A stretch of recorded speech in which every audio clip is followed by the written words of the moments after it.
pensamientos no son vuestros pensamientos, ni mis caminos vuestros caminos. Dios piensa completamente diferente al hombre. Y a veces Dios funciona completamente al revés. Y por eso estamos aquí esta noche.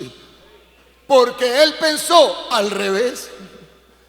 Porque la lógica decía que usted y yo no valíamos nada. Pero como Cristo piensa al revés del hombre, Él pensó que nosotros podíamos valer algo para Él. Alabanzas al Señor Jesús. Adórelo en esta noche, apláudalo en esta noche.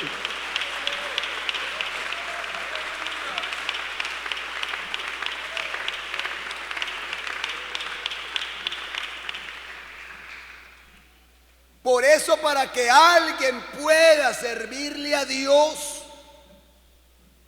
en esta misión que es para todos, porque esta misión no es para los ministros, no es para las directivas, para los líderes, para los diáconos. Esta misión es para todo aquel que sea salvo. ¿Cuántos son salvos en esta noche? A ver, alcen la mano.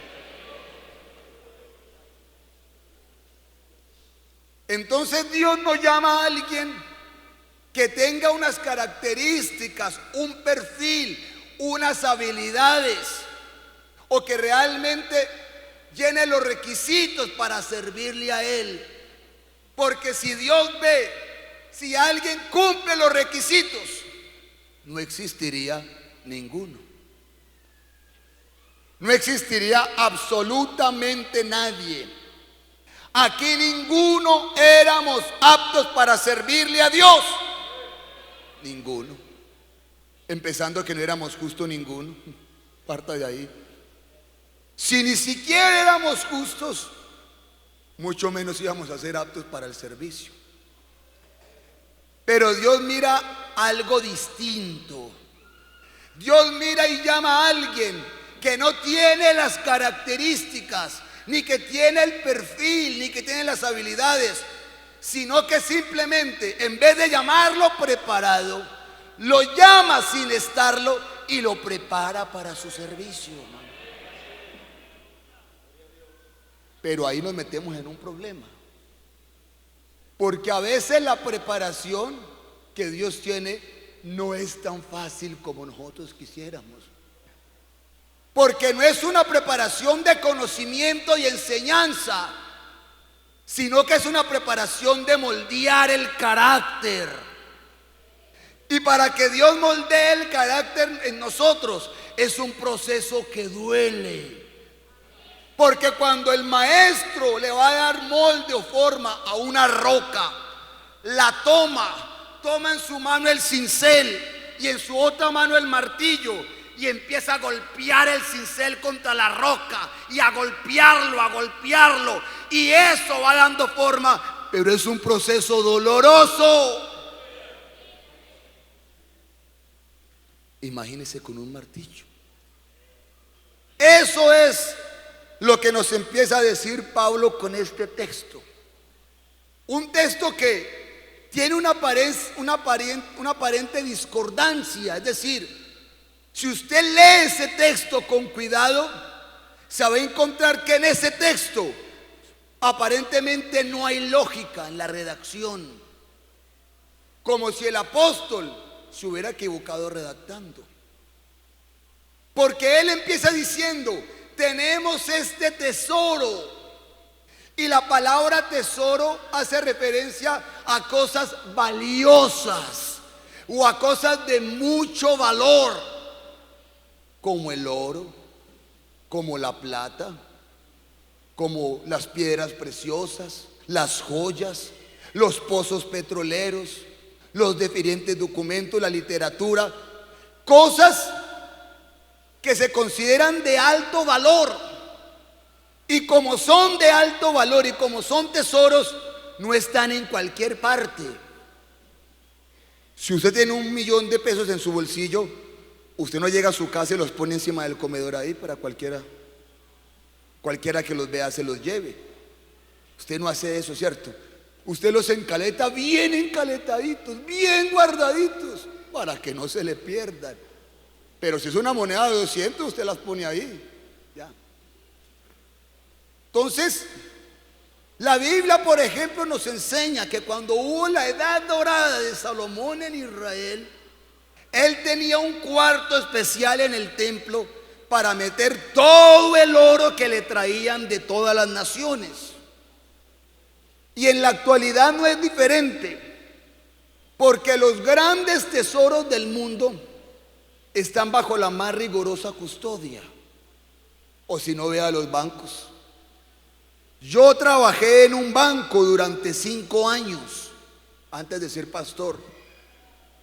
Y los bancos tienen el sistema de seguridad más riguroso que puede existir. Aparte de que hay cámaras hasta en el baño, por decirlo así. Tienen unos tiempos cronometrados. Por eso el banco se lo cierran a usted a las 4 de la tarde. Y a veces usted está corriendo porque son las 4:01. Y usted está corriendo. Y cuando llega a la puerta, se la cierran. Y usted le dice al guarda: venga, déjeme entrar, vea, no, por un pedacito. ¿Y qué hace el guarda?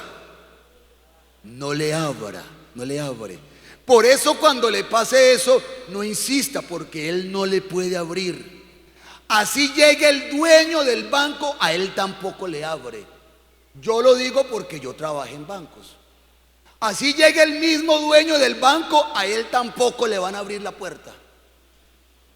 Porque el hecho de que el portero abra la puerta después de haberse cerrado, en menos de 5 segundos tiene todo el ejército ahí.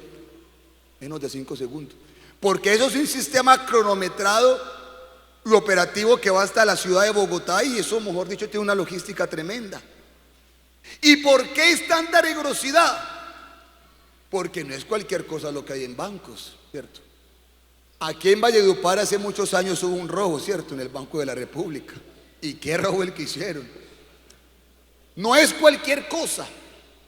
Entonces, cuando uno entiende esto y usted lee: tenemos este tesoro, usted se imagina que ese tesoro está depositado en un lugar de cuidado, en un lugar de resguardo, en un lugar seguro. Pero el texto sigue diciendo: tenemos este tesoro en vasos de barro. ¿Qué sentido tiene esa frase? Esa frase no tiene sentido. Porque ¿qué es el barro? El barro es una mezcla semilíquida entre agua y tierra, lo que popularmente llamamos lodo o pantano. Pantano seco, eso es el barro. Pantano seco. ¿Qué sentido tiene decir que algo valioso y algo de gran tesoro usted lo va a echar a un pantano? Entonces, desde el punto de vista de la redacción, ese texto no tiene sentido ni lógica. Pero desde el punto de vista de Dios, es un texto que cobra todo sentido. ¿Por qué? Porque lo que está diciendo es que usted y yo somos de barro, tenemos debilidades, tenemos errores, tenemos falencias, tenemos un sinnúmero de equivocaciones. Y sin embargo, Él le plació prepararnos para que ese tesoro que Él promete, su gracia, su ministerio, su Espíritu Santo, sus dones, todo lo que Él tiene, sea depositado en esta vasija de tantos errores. Apláudalo en esta noche. Apláudalo en esta noche.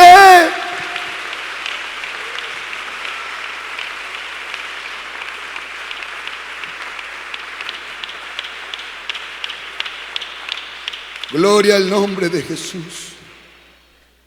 Pero para que eso sea posible, es donde el Señor tiene que intervenir y moldear para que ese barro al menos sea apto para que el Señor deposite lo que Él quiere depositar. Y ahí es donde viene el proceso de Dios para todo aquel que realmente le quiere servir. Porque aquel que quiere realmente engrosar estas tropas del evangelio y esta tropa de servidores de Dios necesita pasar un proceso de moldeamiento donde tomemos no nuestra forma, sino la forma de Dios. Pero eso no es fácil. O sino que lo diga el apóstol Pedro, cuando en su momento se llamaba Simón, antes de llamarse Pedro, se llamaba Simón, que significa el que oye a Dios. ¿Y quién era Simón? La Biblia dice primero que era un analfabeta, es decir, no sabía ni leer ni escribir. Hechos capítulo 4 versos 18. Era un analfabeta, y no solamente era un analfabeta, sino que era un pescador. Y ustedes saben más que yo cómo es un pescador, ¿cierto? Ustedes saben más que yo eso. Un pescador, cuando está estando bien vestido, porque cachaco aquí es otra cosa, ¿cierto? Perdón. Un pescador estando bien vestido, está con una pantaloneta aquí, una camiseta de esqueleto y unas chanclas, estando bien vestido. Hay un pescador, está de gala. Y no solamente eso, sino que el pescador no se caracteriza por ser el más preparado o el más decente, el más educado, por tener los mejores modales, el mejor respeto, los mejores tratos. No, el pescador se caracteriza por ser rudo, por ser fuerte, por ser, como decimos por allá, tirado en su forma de ser, sin ningún límite.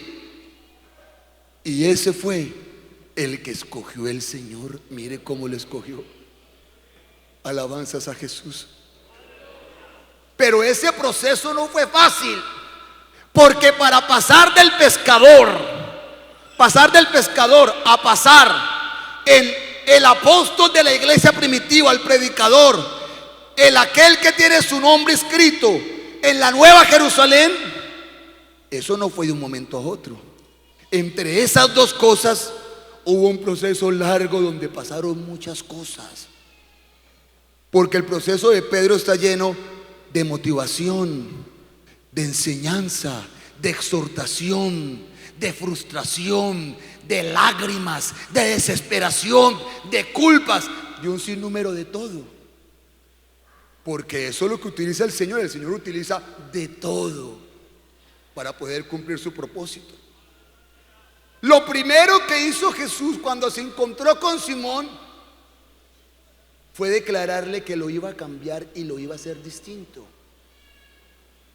Acuérdense que cuando estaba Juan el Bautista con algunos de sus discípulos, por ahí se apareció Jesús. Y Juan el Bautista les dijo: he ahí el Cordero de Dios que quita el pecado del mundo. Y claro, detrás de él, del Cordero de Dios, se fueron dos personas. Y entre esas estaba Andrés, que era el hermano de Simón, o el hermano de Pedro. Y estuvieron todo el día con Jesús. Y cuando Andrés salió, se fue para donde su hermano, que era Simón, y le dijo: Simón, hemos hallado al Mesías, que traducido es el Cristo. Porque el Cristo, ¿quiénes le estaban esperando? Le estaban esperando todos, desde el más pequeño hasta el más grande, desde el docto hasta el indocto. Sabían que el Cristo iba a venir. Y de repente, cuando Pedro se va a chismosear, como decimos por allá, a ver si es verdad, decir, vamos a ver cuál es el famoso Mesías que dice Andrés. Cuando llega, se encuentra con Cristo, y lo primero que hace Cristo es mirarle a los ojos y decirle: tú eres Simón. Es decir, recordemos que el nombre es la identidad de la persona. Lo que le está diciendo el Señor es: yo te conozco, yo sé quién eres tú, yo sé cómo te comportas, yo sé cómo eres allá en la pesca, yo sé que eres impulsivo, yo sé que eres carnal, eres violento, eres incrédulo. Porque qué lindo es cuando uno con Cristo se confronta. Y cuando entre Cristo de uno no hay secretos, sino que todo sale a la luz. Cuando eso pasa, vamos por buen camino. Pero con tapados aquí, nadie va por buen camino. Con hipocresía, sin sinceridad, nadie va por un buen camino delante del Señor. Eso le dijo Jesús. Le dijo quién era. Un tipo violento, porque Pedro se podía considerar hasta un homicida. ¿O usted cree que la mochada de la oreja fue mucha puntería? Uy, qué puntería la de Pedro. ¿Cómo le cortó la oreja? Ese le tiró otra cosa. ¿A qué le tiró? A la cabeza. Le tiró a la cabeza, le tiró a matar. Eso quiere decir que era un hombre reactivo, un hombre impulsivo, que cualquier cosa iba sacando la espada. Todo eso se lo dijo el Señor. Pero como el Señor no hace las cosas incompletas, la identificación del problema solo no sirve para nada. Si a mí un predicador me dice que soy un pecador perdido, esa información está a medias. ¿Sí ve? Eso pues no me sirve de mucho, eso es la mitad. Pero si un predicador me dice que soy un pecador perdido, pero que Cristo me puede salvar, ahí está la información completa, esa es la que me sirve. Eso le pasó a Simón, porque el Señor le dijo quién era, pero luego le dijo quién habría de ser, porque le dijo: tú eres Simón, pero te vas a llamar Pedro, que significa piedra. Es decir, le dijo quién era, pero también le dijo en quién lo iba a convertir: en una piedra gloriosa, una piedra inamovible. Como cada uno de nosotros tenemos que ser piedras vivas. ¿Sabe por qué, hermanos? Porque el Señor es el único prácticamente que realmente puede ver nuestro potencial. Y Él puede ver realmente qué podemos ser nosotros y qué puede hacer Él de nosotros. Él lo sabe todo. A veces nosotros desechamos a una persona y nosotros decimos: pero esta persona, ¿qué va a hacer en la iglesia? Dígame, ¿qué futuro le espera a esto? A este no tiene capacidades, no se le ve talento, no se le ve nada. Pero Cristo ve el potencial que nosotros tenemos. Porque hay un dicho en el mundo que dice, no sé por acá, pero en mi tierra sí, que dice que el que es no deja de ser. Ese es el dicho allá. A uno le dicen: el que es no deja de ser. O hay otro dicho más pesado con las mujeres. Dice: vaca ladrona no olvida el portillo. No sé si por acá. ¿No? Bueno, ahí se los enseño. Son dos dichos que existen. Dicen: el que es no deja de ser. Eso es muy famoso, ese dicho allá.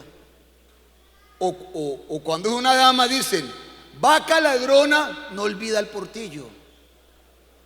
Ese es el dicho, para referencia que el que es nunca va a cambiar. Eso es lo que dice el hombre del creyente. Y eso es lo que dice el diablo de nosotros: el que es no deja de ser. Pero con Cristo el que es sí deja de ser.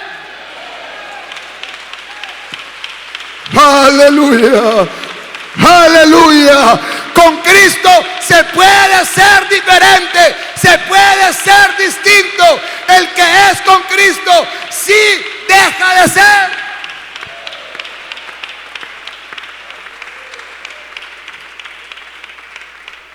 Porque esta iglesia es un conjunto de gente que fueron y ya no son.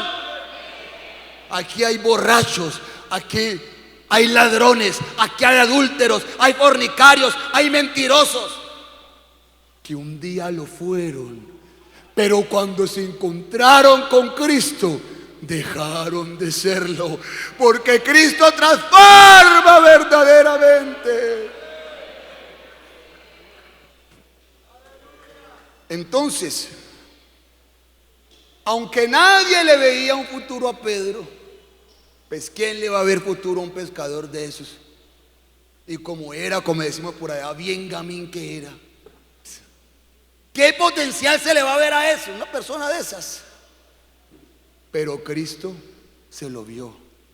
Pero para sacarle ese potencial, eso sí, a Pedro le dolió y le produjo lágrimas, le produjo dolor, le produjo experiencias buenas, pero otras que no eran tan buenas, pero necesarias. Porque Pedro parecía costeño y él era un costeño. Él era costeño. Nació en Betsaida y vivía en Capernaum, 2 ciudades costeras ahí. ¿Sí ve? Y por eso era todo acelerado, porque usted como ve a Pedro, eso parece que era una pólvora aquí en la mecha. Eso era atacado, era improvisado, era acelerado, era reactivo. ¿Se acuerda cuando el Señor los dejó por allá en la barca? Cuando los vientos eran contrarios y los vientos y ese mar enfurecido y empezaron a golpearlo contra esa barca. Y por allá después de las 3 de la mañana, dice la Biblia, entre las 3 y las 6 de la mañana, por allá se apareció Jesús. Y todos quedaron asustados. Y uy, un fantasma, mira, la sirena del río Guatapurí. Se nota que estuve en el río hoy, ¿cierto? Un fantasma, dijeron. Y Pedro, de atravesado, ¿qué dijo? Es el Señor. Y claro, y los otros dicen, es el Señor. Y Pedro, ¿qué dijo? Señor, me voy a tirar, por favor, que yo vaya a ti. Y Pedro se tiró y empezó a caminar sobre las aguas, imagínense. Pero claro, mirando al Señor, ¿quién se hunde? Nadie. Y de aquí, el que tenga su mirada puesta en Cristo, nunca su vida se va a hundir. Jamás. Jamás se va a hundir. Jamás se va a hundir. Jamás se va a hundir el ayudador de nuestra alma. Nuestro sustentador, nuestro socorro, jamás se va a hundir. Y claro, Pedro, pues mirándolo a él, iba a la segura, caminando sobre las aguas y todo. Pero de repente sus ojitos empezaron a mirar donde no debían. Y cuando uno deja de poner los ojos en Jesús para ponerlo en otras cosas, el piecito se empieza a hundir. Porque dejó de mirar a Cristo y empezó a mirar todo lo que había alrededor. Las ventiscas, los huracanes, esas olas enfurecidas. Y claro, tuvo temor. Dejó de mirar a Cristo, claro, y se empezó a hundir. Porque aquel que basa su fe y su vida cristiana en las circunstancias se va a hundir. Hay gente que quiere mirar todo menos a Cristo. Mira la iglesia, mira el templo, mira la construcción, mira lo que compraron, mira al hermano, mira al pastor, mira a los diáconos, y nunca mira a Cristo. Mira todo menos a Cristo. Y esa vida, tarde que temprano, termina hundida. Empezó a mirar, claro, todas esas circunstancias, y de repente se empezó a hundir, se empezó a hundir, se empezó a hundir. Y cuando ya se estaba hundiendo, ahí donde pronuncia esas palabras: Señor, sálvame que perezco. Y cuando alguien clama de su corazón a Cristo diciendo: sálvame que me estoy hundiendo, su brazo salvador nunca se va a cortar, porque el brazo de Jehová no se ha cortado para salvar. Aleluya, aleluya. Su brazo salvador, su brazo. Cuando estemos ahogados prácticamente, subamos ese brazo, que ya aparecerá la mano de Cristo sacándonos. ¿Usted se imagina la burla de sus compañeros? Aunque eso no lo dice la Biblia. Pero usted se imagina cómo se habrán burlado los otros apóstoles. Ah, si ve, por apresurado, porque usted siempre quiere mostrarse delante del Señor, usted siempre quiere ser el primero, vea, quedó en ridículo. Estaba apresurado. Pero cada una de esas cosas fueron aspectos que fueron forjando en Pedro un carácter distinto.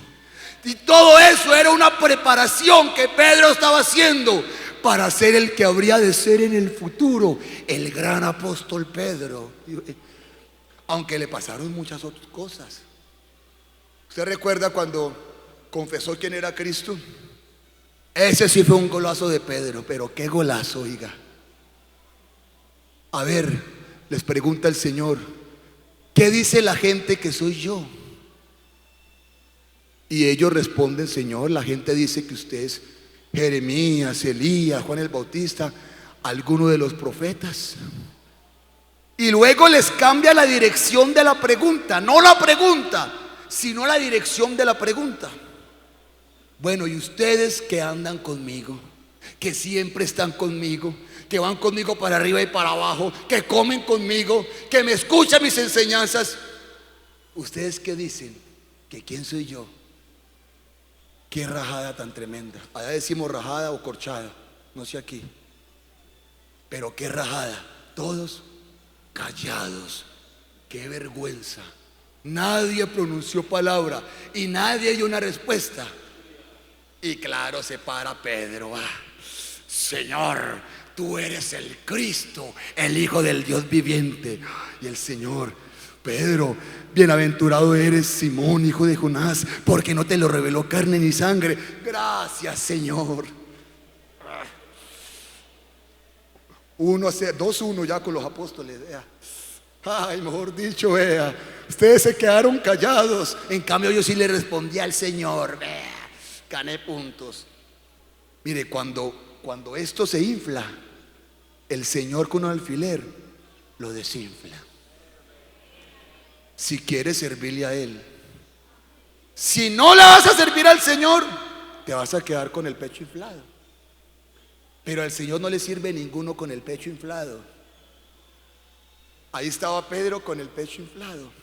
Y claro, como estaba conectado con el Señor y estaba, muchachos, les dice el Señor, es necesario que vaya a Jerusalén y que yo padezca. Y me van a matar, me van a crucificar, pero voy a resucitar al tercer día. Voy a sufrir mucho, la verdad, una flagelación tremenda. Ay, Señor, ¿cómo se te ocurre? Señor, eso no lo diga ni en broma, Señor. ¿Cómo se le ocurre? Quítate de mí, Satanás, que me eres tropiezo.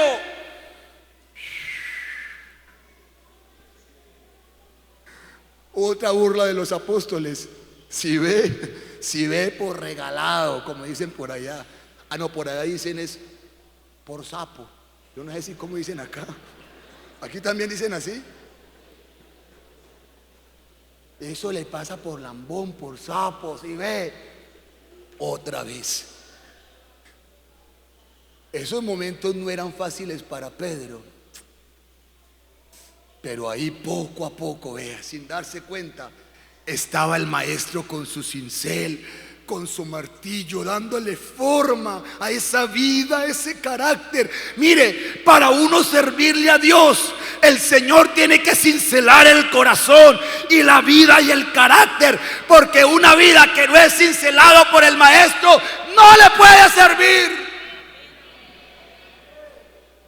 Porque aquí no le servimos por títulos, por capacidades, por magíster, por pregado, nada de eso. Aquí con el Señor eso no sirve. Aquí con el Señor sirve lo que dijo Juan el Bautista: es necesario que yo mengüe, pero que Él crezca. Ese es el verdadero carácter que va aprendiendo el que le quiere servir a Dios y recibir este tesoro.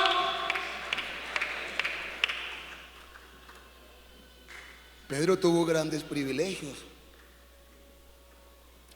La transfiguración fue uno de ellos, claro. Solo se llevó a 4, ¿no? Y eran 12. ¿Por qué? El Señor supo por qué. Ah, es que el Señor tenía su rosca. El Señor no tenía rosca. Si Dios tiene roscas, estamos en la olla. Este mundo que es lleno de roscas, este mundo es que es lleno de exclusión. Aquí el que avanza es el que tiene palanca. Y si Dios también es así, no, pues qué esperanza. Dios no tiene roscas, hermano. Dios tiene, eso sí, un plan para cada uno, porque todos no podemos estar en lo mismo y no todos somos para lo mismo. En la parábola de los talentos, a uno le dio dos, a uno le dio uno, a uno le dio dos y a otro le dio cinco. ¿Por qué? Porque Él hace lo que Él quiere y Él da a cada uno conforme a la medida de Cristo, dice el apóstol. Se llevó a los cuatro y allí lo vio transfigurado, es decir, el vislumbramiento de la venida de Cristo en gloria. Se la mostró a cuatro: a Juan, a Jacobo y a Andrés y a su hermano Pedro. Muy bien, pero ya era hora del Señor ya irse. Un día antes de ser arrestado, el Señor toma, dice la Biblia que se ciñe una toalla, ¿cierto? Coge un lebrillo y empieza a lavar los pies de los discípulos, a lavarlos. ¿Usted se imagina al Señor lavando los pies de sus apóstoles? Y si Cristo se humilló a lavar los pies de unos hombres, ¿quiénes somos nosotros para creernos los mejores? ¿Y quiénes somos nosotros para creer que aquí no estamos para hacer oficios viles, sino solo para predicar y para ser músico y para cantar? ¿Quiénes somos nosotros para creernos señores y no siervos? Porque el Eclesiastés dijo que el sabio veía a los siervos montando en caballo como señores. Dice el sabio: vio siervos montados en caballo como señores. Pero aquí ninguno es señor. Aquí todos debemos ser servidores de Cristo.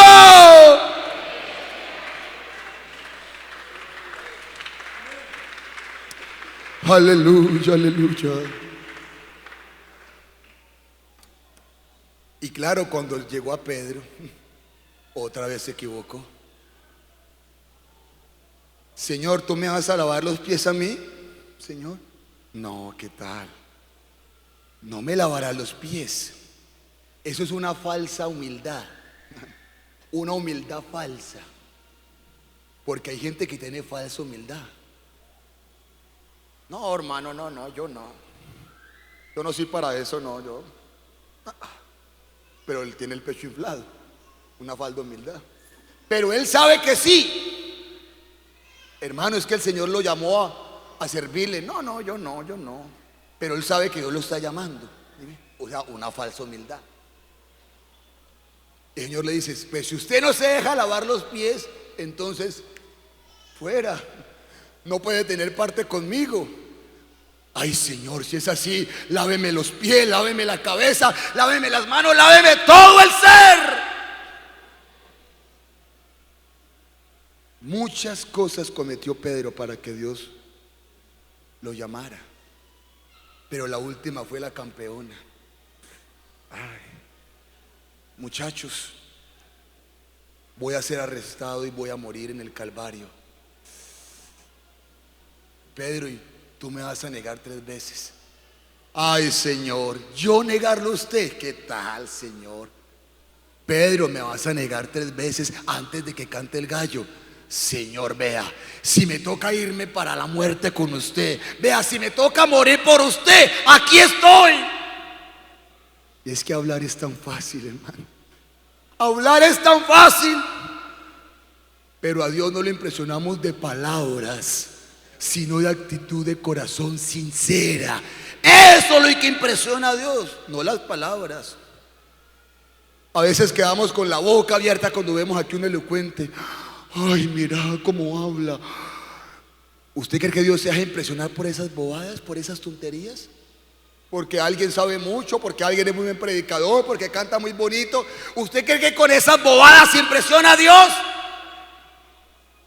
A Dios no se impresiona con eso. A Dios impresiona con un corazón limpio, un corazón contrito y humillado, sincero, un corazón humilde, un corazón dispuesto. Eso se impresiona al Señor. Eso sí lo deja con la boca abierta, como lo dejó Daniel. Por eso cuando el ángel llegó donde Daniel, le dio el testimonio que había en el cielo de él. Daniel, le dice el ángel, por allá en el cielo eres muy amado. Le dijo el ángel a Daniel, por allá lo quieren a usted, ole. Eres muy amado en el cielo. ¿Qué testimonio habrá en el cielo de nosotros? Si aquí tenemos al mismo ángel Gabriel, ¿qué nos diría? ¿Será que nos diría lo mismo que le dijo a Daniel? Daniel, eres muy amado en el cielo. ¿Qué nos diría a nosotros? Fulano, eres muy amado. O de pronto nos dice el ángel, fulano, el Señor te tiene entre ojos. El Señor te está viendo todo lo que estás haciendo. Allá todo se sabe. Solamente lo sabemos nosotros y el Señor. Esas fueron las palabras de Pedro. Hasta que llegó ya el cumplimiento. Cuando Pedro lo negó 3 veces. Qué momento tan doloroso para Pedro. Claro, cuando se fue a perseguir al Señor, cuando lo arrestaron y se fue a perseguirlo desde lejos, cuando uno se le acercó, tú eres uno de ellos. Tú seguías a Jesús. No lo conozco. Y siguió. Y luego la segunda vez, Señor, yo no lo conozco. Segunda vez. Y luego la tercera vez, dice la Biblia, que ahí sí fue peor, porque se le salió la maldición. O no sé cómo le dicen por aquí, pero se le saltó y se le salió la palabra. ¿Cómo tengo que decirles a ustedes que yo no conozco a ese tipo? Pero aquí había una diferencia, dice la Biblia, que cuando Pedro dijo eso, Jesús se volteó con sus ojos y lo miró. ¿Usted se imagina esa mirada de Jesús cuando Pedro lo negó la tercera vez? ¿Usted se imagina la mirada? ¿Cómo sería esa mirada de vergüenza cuando los ojos de Pedro se encontraron con los de Jesús? Y cuando cantó el gallo, la Biblia dice que Pedro se fue llorando amargamente, porque duele fallarle al Señor cuando se es sincero. Cuando no se es sincero, la gente no le importa nada fallarle a Dios. Lo hace con esa alevosía, con esa sevicia, y se jactan del pecado, porque Dios, están tan alejados de Dios que ya no tienen conciencia, ya no tienen nada. Pero cuando uno le falla a Dios queriéndole agradar, a uno le duele fallarle al ser más maravilloso. ¿Y qué hizo Pedro? Como dijo el sabio por ahí, el perro que vuelve a su vómito. Otra vez volver a lo mismo, a irse para el mar de Galilea, a coger las redes. Porque ¿qué más hace uno si uno se aparta del Señor? ¿Qué otra cosa le espera? Volver a la misma miseria de donde Dios lo sacó. ¿O para dónde más hay que echar? A ver, ¿para dónde hay? Si alguien me dice que hay un mejor lugar aparte del Señor, pues miremos a ver y nos vamos. Pero no hay nada. Por eso el que se aparta del Señor, el único destino que le espera es la misma miseria de donde Dios lo sacó. Ahí volvió otra vez Pedro después de 3 años y medio a coger las redes, a tirarlas. Solo que había una diferencia. Cuando él hacía eso antes, no había conocido a Cristo.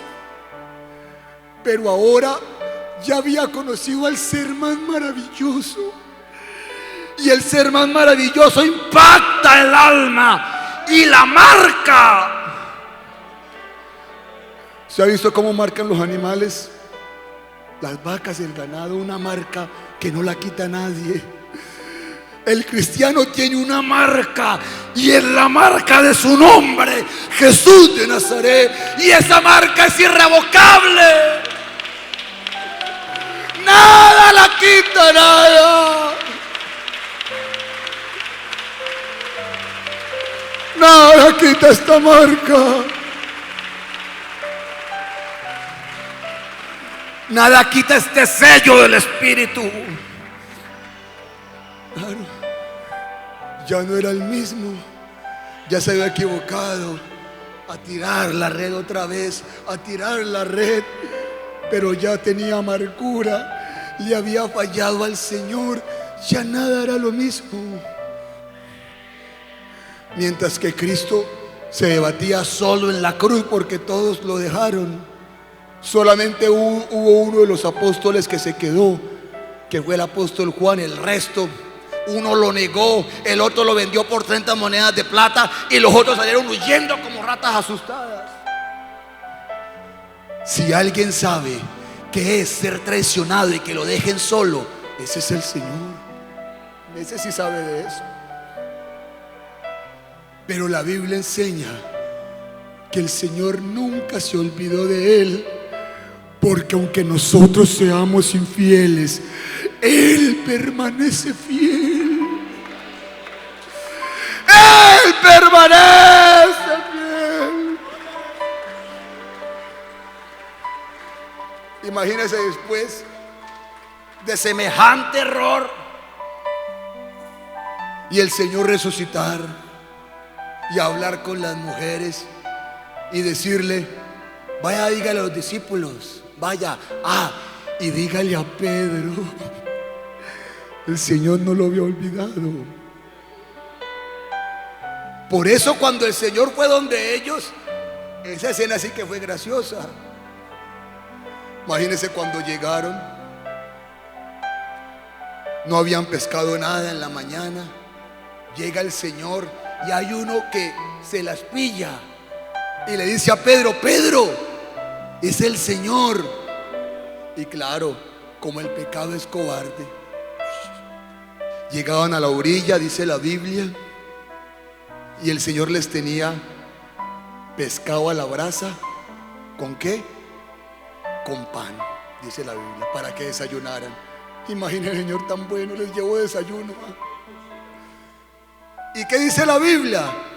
Nadie decía nada. Es que el pecado es cobarde. Nadie pronunció palabra. Empezaron a comer, ya sabían que era el Señor, pero nadie dijo nada. ¿Qué le van a decir? Y Él esperó que desayunaran y todo, y todos callados. Y viene la pregunta: Pedro, ¿tú me amas? Una pregunta contundente. Pero le dice: Señor, yo te amo. Otra vez le pregunta: Pedro, ¿tú me amas? Claro, el cargo de la conciencia: Señor, yo te amo. Pedro estaba incómodo. Y luego la tercera vez: Pedro, ¿tú me amas? Y Pedro le dice: Señor, usted lo sabe todo. Me equivoqué, sí, me equivoqué. Perdón, pero usted lo sabe todo. Y usted sabe qué hay acá. Y usted sabe si lo amo. Bueno, Pedro, apacenta mis corderos. Es decir, Pedro, es hora de que me sirvas. Es hora de que te entregues a la obra. Es hora de que trabajes. Es hora de que des lo mejor de ti. Es hora de verte en tenacidad. No es tiempo de quedarte quieto. No es tiempo de quedar ocupado una banca, un sitio. Es tiempo de servir. Es tiempo de predicar. Es tiempo de evangelizar. Es tiempo de expandir esta gloria.